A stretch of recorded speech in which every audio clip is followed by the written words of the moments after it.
Let's continue building Voron by building the XY joints. So if your gantry looks like this, so these joints will be on the front part of the gantry. You will need the printed part, of course, 8 M5 40mm screws, idlers. This will be the last idlers and the last bearing stacks, so 4 bearings and 4 spacers.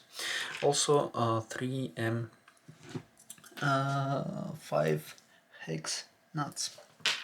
This is also a very interesting thing because XY joint is held together by 3 screws here, but the final screw is just there to hold the idler.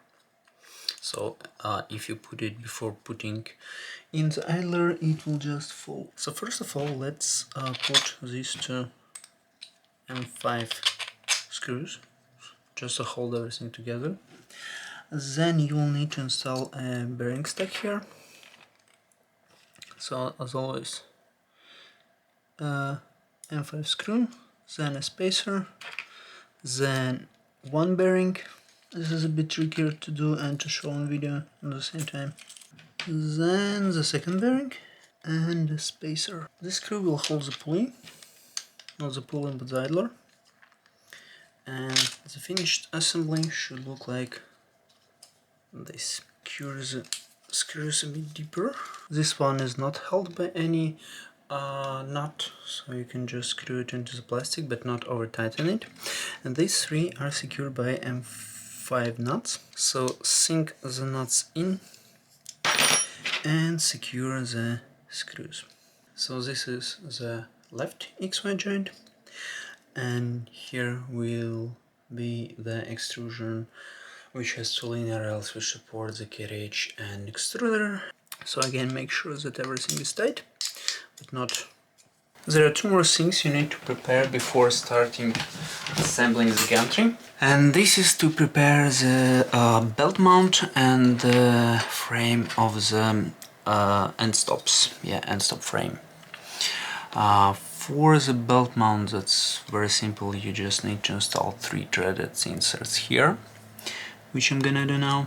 These are for generic belts.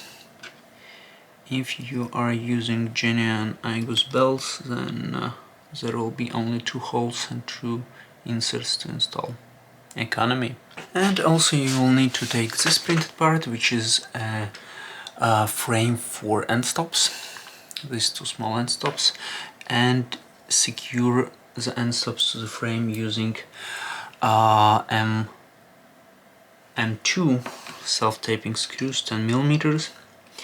So basically just force them into the plastic. This is alignment which is shown in the manual, and I will try to follow it. Manual also says that this metallic bracket stays in place, so I will not be prying it off. And yeah, remember that this is not, of course, an official Voron manual. If you're following my build and doing the same, it basically means you're brave enough to experiment, because I don't guarantee that this build will finish successfully. And this is how the assembled frame should look like.